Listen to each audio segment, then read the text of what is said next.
Hello everyone, welcome in. Today we are talking about a game that has messed with my head for the past 2 days, Silent Hill F. I got the deluxe edition so that I could play it before I left on my trip, which is going to be tomorrow, actually in a couple hours.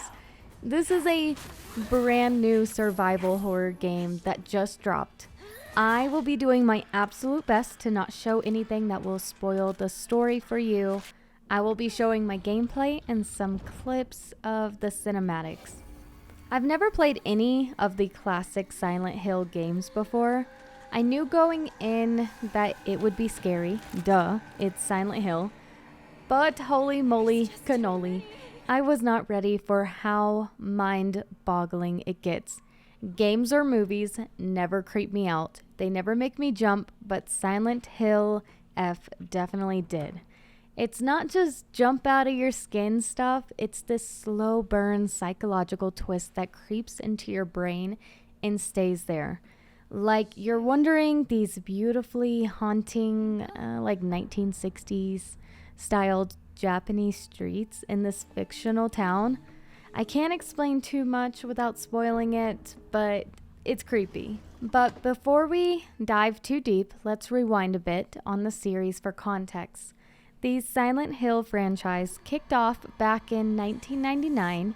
It was a survival horror game, and later in 2006 they came out with a Silent Hill movie. The series has been going on for a while, and I'm just now getting into it. I don't think I've ever seen one of the movies before. If there are multiple of them, I'm not sure. Maybe. Now back to the game. What really hooked me from the jump is the theme of Silent Hill F. It's all about doubt, regret, and those inescapable choices that haunt you. Wrapped in this find the terror and beauty vibe, it's Japanese horror at its finest. I love how the game doesn't hold your hand. You literally have to figure out everything yourself. No hints. You have to piece together puzzles by reading papers, picking up items in the game, and just exploring. The protagonist, Hinako, is a high school girl that's just fighting her way to the end. I said high school. She might be in middle school. I could be wrong. But she's a little girl, and she is whooping ass. Something I really liked is how glued to the screen the game made me. I did not want to quit playing. I stayed up all night and got up early in the morning again just to play more until I beat the game. I barely took any breaks in the 2 days that I've been playing it. I beat the game in about 15 hours. The ending I got was insane. Not what I was expecting at all.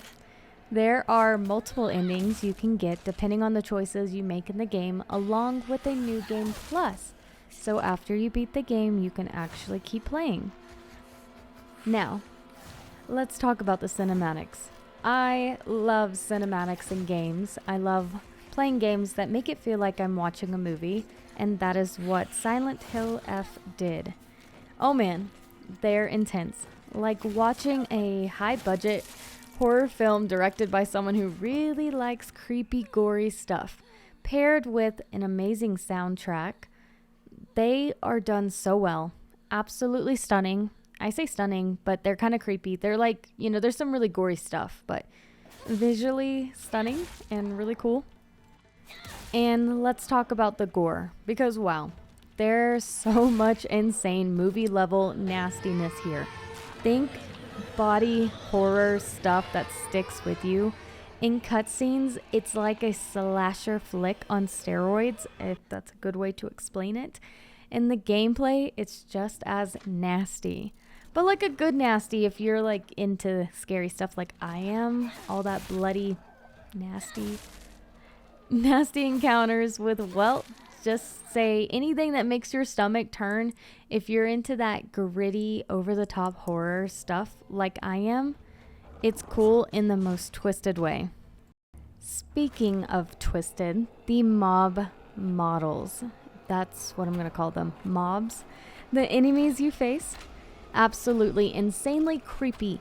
They aren't your standard zombies. They're these grotesque symbolic designs that ooze their own personality. And they got some curves to them and certain features that might definitely make you stare at them a little bit. The devs, they nailed it. That beauty and terror thing. Some look elegant in a horror, warped folk art from a nightmare kind of style. You appreciate the detail, the animations, the dang sounds they make are so scary and creepy. If I heard those outside, like if I was outside in my backyard, I would probably cry and scream. And how they stalk the fog, it's art, really. But fighting them, oh man, they make me mad. The combat is not forgiving. It's clunky in a good way, like a survival horror way, with dodges and strikes that are very desperate. You want to whoop that monster's ass and run for your life. These things lunge and grab and overwhelm you, turning every scrap into a heart-pounding mess. The game's not easy at all, but it's not like super hard either. Even on lower difficulties, you'll die. You'll probably want to rage quit, at least for a second. But damn, doesn't it ramp up the tension. I love it. It's kind of like playing like a Souls-like game. Whenever you're fighting mobs, that's not what I was expecting. I played on story mode for the combat because I wanted to beat the game fast and not struggle badly, but I chose hard mode for the puzzles. Smart move? No. I didn't realize it was hard mode. I just read where it said for the true Silent Hill experience, and that's what I chose. And then later realized it was hard mode because I was watching one of my friends stream, and I was like, why are your puzzles so much easier than mine? I don't get it. I thought I chose an easy mode. Definitely did not. But hey, that's totally fine. I got it done. The puzzles are fun as hell. They are clever, brain teasers that tie into the story and world, but they can annoy you big time. One of the puzzles I think took me like a full hour just to start it. I couldn't figure out what to do. I was running around with no clue on what I was even supposed to click on, but the frustrations got me hooked with determination to figure it out. Once you do so, it makes all sense and has a cool meaning to unlock it. I think everything ties in very well, even with the struggle. Now the jump scares. There are plenty of them. They sneak up on you in quiet moments, perfectly timed to make you jump, or if you are a dramatic person, scream. I jumped so many times my dogs were freaked out with me. These jump scares of mobs come out of nowhere. You are literally never expecting them to happen. Every time I'm walking around a corner in the game and I'm like, I bet there's a mob right here. There is not. There's a mob when things are very calm and normal. And then all of a sudden, you're getting killed by a scary monster. Look, I loved this game so much. I blasted through the entire thing in just 2 days. And guys, I rarely finish games.